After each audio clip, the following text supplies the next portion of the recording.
इनकी नजर जो है बिरयानी पर है, मटन पर है, इस पर नहीं है कि हमारे देश का नौजवान बेरोजगार है। ये कभी रोजगार पर बात नहीं करेंगे, कभी व्यवसाय पर बात नहीं करेंगे, कभी नौकरी पर बात नहीं करेंगे।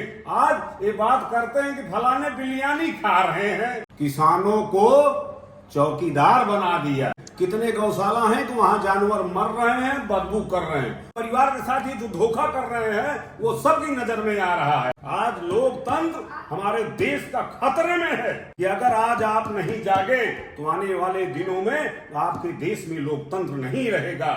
चिल्लाते रहते मोदी मोदी मोदी करते रहते हैं, ये सब किराए के टट्टू होते हैं। आज 50 रुपए 56 रुपए में पेट्रोल लिया करते थे, आज 100 रुपए में हो गया। वाह मोदी जी, बहुत बढ़िया काम किया आपने। कम से कम आपने इतिहास रच दिया कि 100 रुपए में तेल हिंदुस्तान में बिक रहा है। अगर जरा सा भी आपके अंदर हिंदुस्तान का खून है, अगर जमीर आपका जिंदा है तो इसकी भी जांच करो और दूध का दूध पानी का पानी हो जाएगा। अब इनका झोला लेके जाने का दिन आ गया, अभी जा रहे हैं, अभी लौट के आने वाले नहीं। स्वागत है आप सभी का। 2024 में किसके सर ताज सजेगा? 2024 में जनता क्या सोचती है, जनता का माहौल क्या है, लोग आखिर क्या सोचते हैं, किन मुद्दों पर इस बार वोट करेंगे? प्रधानमंत्री लगातार ये नारा लगा रहे हैं कि हम 400 पार जा रहे हैं, लेकिन सच्चाई क्या है, जमीन पर उसका असर क्या है? हम इन्हीं तमाम मुद्दों पर बातचीत करेंगे। इस वक्त मैं मौजूद हूं प्रतापगढ़ में। हमारे साथ मौजूद हैं आशुतोष पांडे, जो लगातार जमीन पर रहते हैं। हम इनसे जानने की कोशिश करेंगे कि आखिर पूरे प्रदेश में और खास तौर पर प्रतापगढ़ में माहौल क्या है। सबसे पहले आपका स्वागत है टीवी 14 भारत में। धन्यवाद। सबसे पहला सवाल ये होगा, जिस तरीके से प्रधानमंत्री कह रहे हैं कि इस बार हम 400 पार जा रहे हैं, लग रहा है 400 पार कर पाएंगे? देखिए, उन्होंने तो हर समय जुमला ही जुमला बोला। जिस तरीके से किसानों की आय दोगुनी करने की बात करते रहे, वो भी जुमला निकला। सबके खाते में 15 लाख देने की बात कर रहे थे, वो भी जुमला निकला।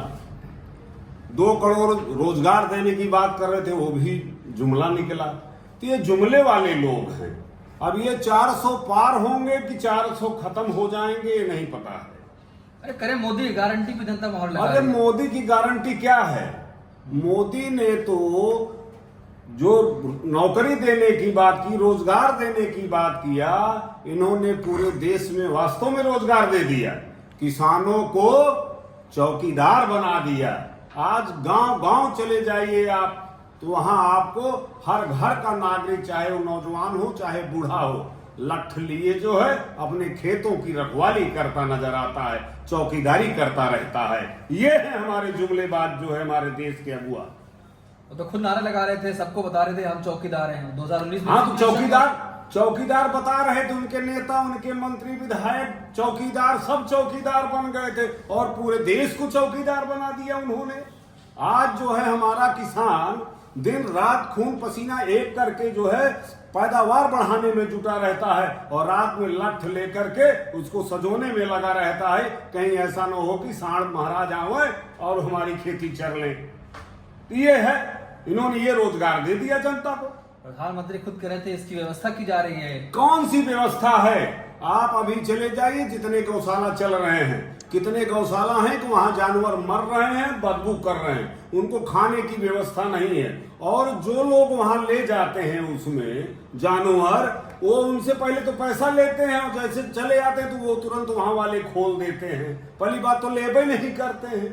ये स्थिति है। कभी आप जाइए गौशालाओं पे, आप आसपास देखिए तो जानवर मर रहे हैं, कीड़े पड़ रहे हैं, उनको कोई देखना ऐसे फेंकवा देते हैं, कोई देखने वाला नहीं, उनको चारा तक तो मिल नहीं रहा जानवरों को। आप खुद एक पंडित हैं, प्रधानमंत्री अब मंच से कह रहे हैं कि सनातन का अपमान हो रहा है, हिंदुत्व का अपमान हो रहा है। अरे भैया, सनातन के इनके निगाह में अपमान होता, चूंकि ये पोपोगंडाई लोग हैं।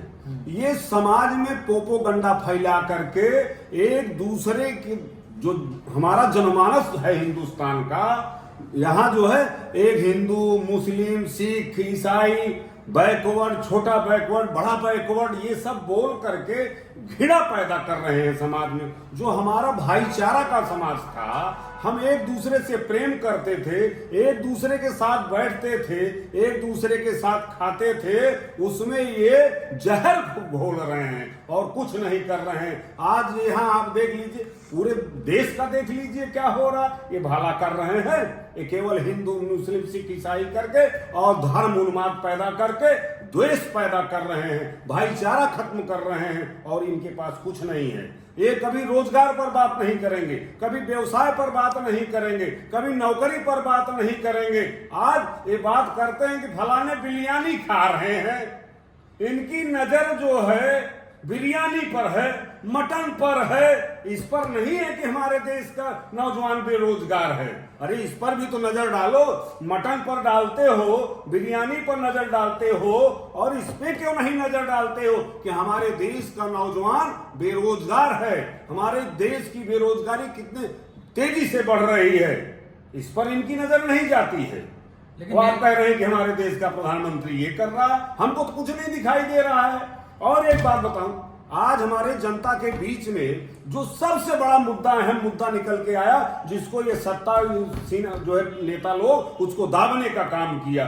हमारे देश में कोरोना जैसी महामारी जो है फैली हुई थी और उसमें जो जनता को वैक्सीन लगाने, इंजेक्शन लगाने को इन लोगों ने उसको पास किया, पहले उसमें घूस ले लिया।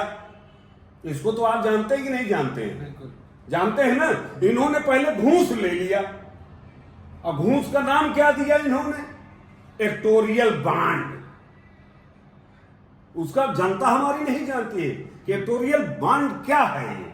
ये चंदा है, ये अपने जो है पार्टी के खाते में चंदा के रूप में घूस लिया।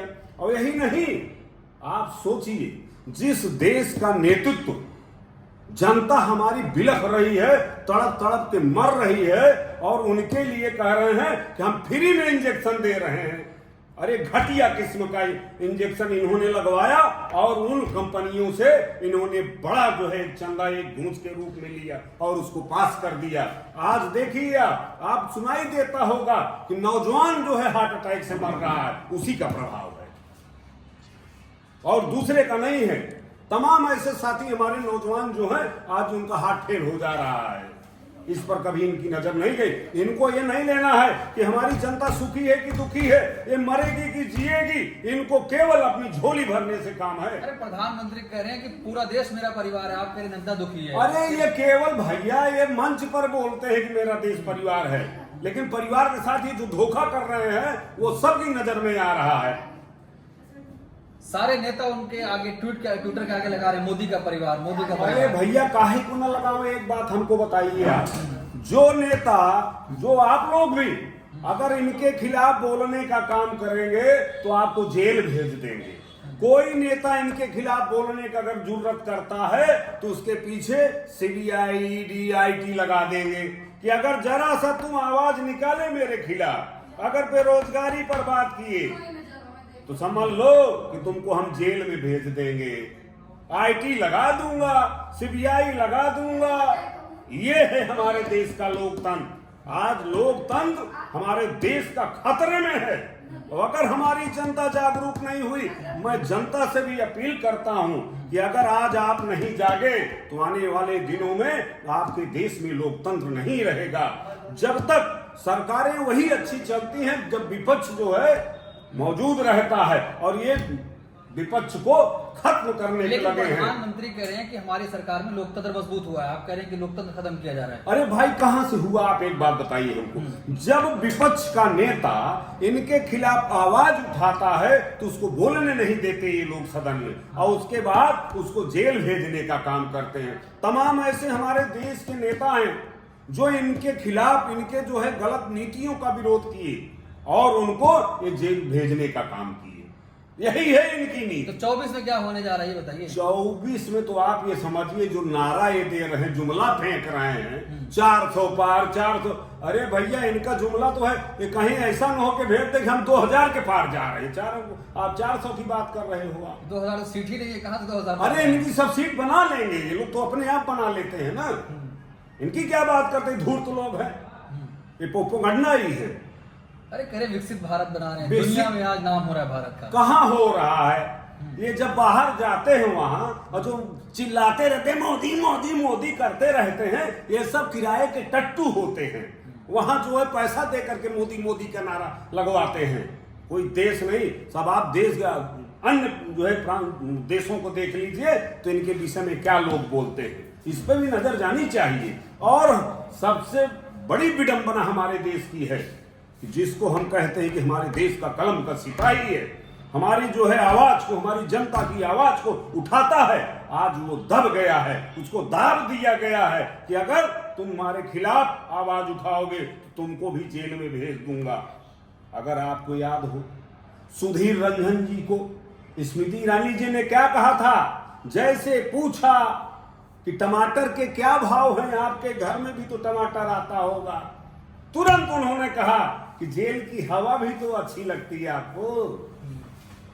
क्या था ये? आप उनके खिलाफ बोलोगे तो आपको जेल की हवा खिलाएंगे। ये लोग हैं, आप इनकी बात कर रहे हैं, विकास कर रहे हैं। हाँ, इन्होंने विकास जरूर किया है। जब इनकी सरकार नहीं थी, कांग्रेसी सरकार हिंदुस्तान में चल रही थी भारत में, उस समय 400 में सिलेंडर हुआ करता था। वारे मेरे मोदी जी, आप जैसे आए आज 1100 में कर दिया। ये तो बढ़ा दिया काम ना, बढ़ाया इन्होंने देश में गैस को 11 रुपए, जो हम 50 रुपए 56 रुपए में पेट्रोल लिया करते थे, आज 100 रुपए में हो गया। वारे मोदी जी, बहुत बढ़िया काम किया आपने। कम से कम आपने इतिहास रच दिया कि 100 रुपए में तेल हिंदुस्तान में बिक रहा है। सुविधाएं अगर लेके तो सारी चीजें देखनी पड़ेगी। सुविधाएं क्या ले रहे हैं? मैं अभी जो है दर्शन करने गया था मैहर मैया का, और ये बोले थे कि 60 किलोमीटर के अंदर कोई भी टूल टैक्स आएगा तो नहीं लिया जाएगा, लेकिन आप यहीं से जो है चले जाइए जबलपुर तक, 60 किलोमीटर के अंदर ही कितने टूल टैक्स बने हुए हैं। और एक बात बताऊं आपको, मैं ट्रांसपोर्ट यूनियन का अध्यक्ष भी हूं, इसलिए मैं ट्रांसपोर्ट की हित की भी बात आपको बताता हूं कि उनके साथ कैसे धोखा हो रहा है। हम जब अपनी गाड़ी रोड पर उतारते हैं तो हमसे ईमानदार कोई नहीं है। जैसे मैं गाड़ी उतारता हूं उसके पहले गाड़ी रोड पे हमारी नहीं आती है, हम जो है रोड टैक्स जमा कर देते हैं।